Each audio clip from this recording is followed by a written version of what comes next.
Дисклеймер. В этом видео будут спойлеры к финалу 4-го сезона сериала. Если вы еще не смотрели сериал, выключите это видео. На Netflix вышел заключительный сезон популярного и в определенном плане культового сериала Sex Education.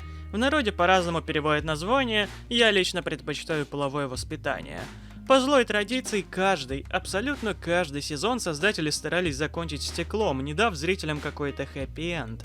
Объясняли это тем, что как только они сведут Отиса и Мэйв на постоянной основе, то сериал можно будет завершать. И лично мне это давало какую-никакую, но надежду на позитивный итог, ведь 4-й сезон с самого начала называли последним. Сегодня я не буду разбирать какие-то побочные сюжетные линии, а также все 8 серий сериала. Я хочу сконцентрироваться на концовках двух главных героев, Отиса и Мэйв, потому что то, что устроили создатели, это шок. В плохом смысле. Это просто нечестно. Это отвратительно, так нельзя. Ну да ладно, давайте от слов ближе к делу. Сама идея того, что персонаж в 17 лет выбирает в первую очередь свое развитие, а не любовный интерес, абсолютно нормально. Тут, думаю, никто не будет спорить. Другое дело, как это подать и как герои могут себя повести. И в этом плане произошло нечто ужасное. Весь сериал нам прямым текстом показывали, что Отис помогает людям, стабилизирует отношения в парах, помогает наладить связи людей, но красной нитью шла вот другая история, его отношения с Мэйв. И когда, казалось бы, он добивается своего, они любят друг друга, никаких препятствий уже нет. Он просто сдается, услышав, что Мэйв не уверена, что вернется назад. Герой, который 4 сезона вправлял людям мозги на тему отношений, сдается. Сдается, Карл! В прямом смысле распускает нюни и решает не тянуть Мэйв назад, но ему и не надо было быть балластом.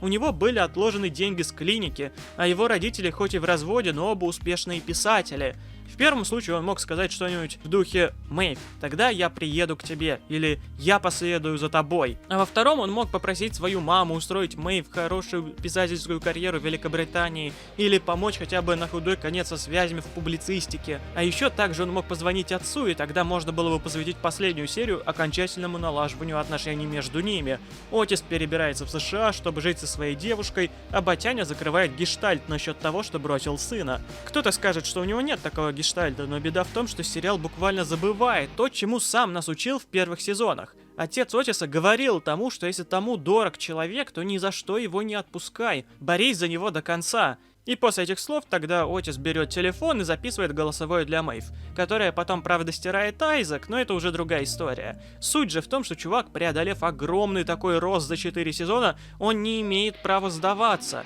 Это стекло ради стекла. Да, их сцена расставания очень трогательно была показана в 7-м эпизоде, и создатели изрядно насыпали соли на раны, но у них была целая 8-я серия, чтобы все красиво завершить. Даже в этой ситуации можно было вырулить историю.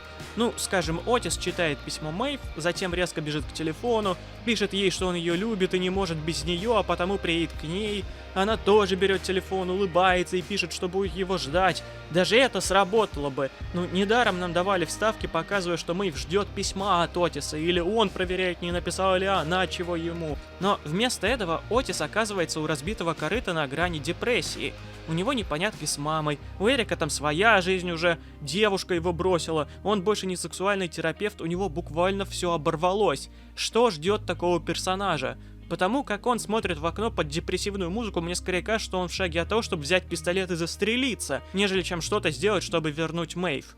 И в этом плане песня Beatles Let It Be со строкой, что хоть они и разделены, но когда-нибудь обязательно встретятся, выглядит как фирменное издевательство для последнего эпизода сериала. Потому что всю 8-ю серию мы только и видим, как Мэйв плохо без Отиса, а Отису плохо без Мэйв.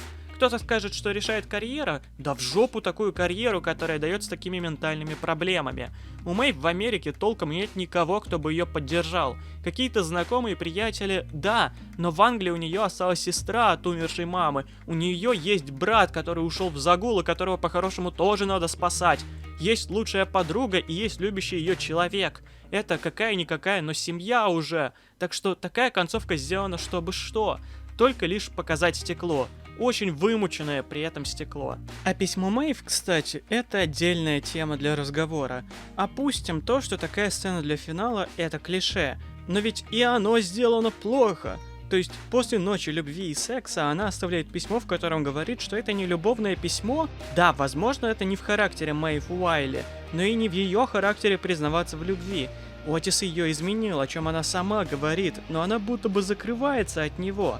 И окей, может это логично, но мы же видим, что плохо обоим. Мэйв могла бы написать «Не бойся, я не уеду от тебя навсегда», или «Мы обязательно еще когда-нибудь встретимся», и это был бы светло-грустный финал. Но нет, вместо этого у нас получается максимально открытый, закрытый финал. Но это идиотство.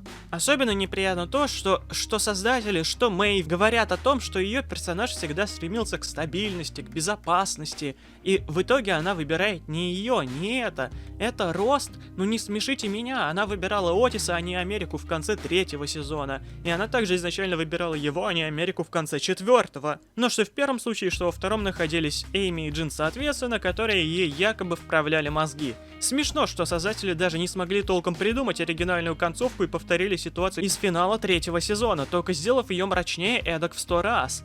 При этом, как уже сказал, 8-я серия не учит нас жить дальше. 8-я серия вгоняет в тоску и буквально говорит тебе, что бороться за свое счастье не имеет смысла. Зашибись!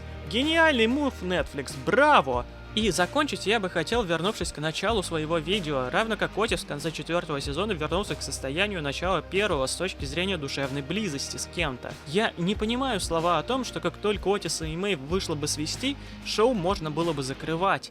Разбирать отношения в паре — это такое огромное пространство для маневра, там есть что изучать.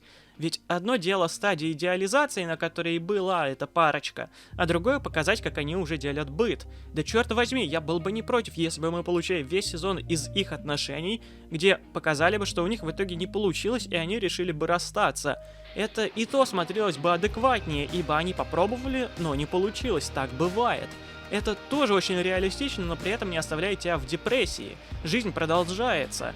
И это я уж молчу о том, что раз уж это был финальный сезон, то у создателей как раз появилось это оправдание свести ребят вместе наконец и оставить их совместное будущее на фантазии зрителей. Это был бы нормальный ход.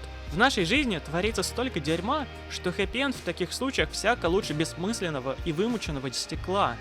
И последнее. Даже такая концовка могла бы сработать, не будь этот сезон финалом всей истории. Если бы мы понимали, что где-то в будущем будет 5-й сезон, ну или фильм, то все еще оставалась бы надежда на что-то большее между нашими героями. Но нет, максимум, о чем нам известно, это то, что в теории, может быть, когда-нибудь будет спин-офф.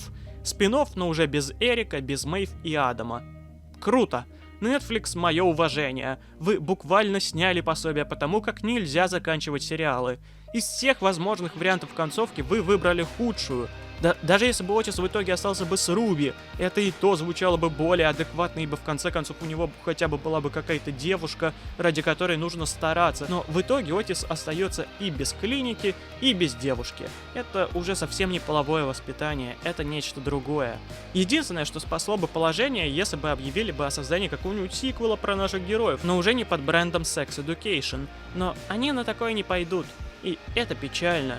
Печально, что зрители 4 года ждали финал, ассоциировали себя с главным героем, переживали за его отношения, чтобы получить ведро говна на выходе, потому что это плевок в душу, только и всего. Браво!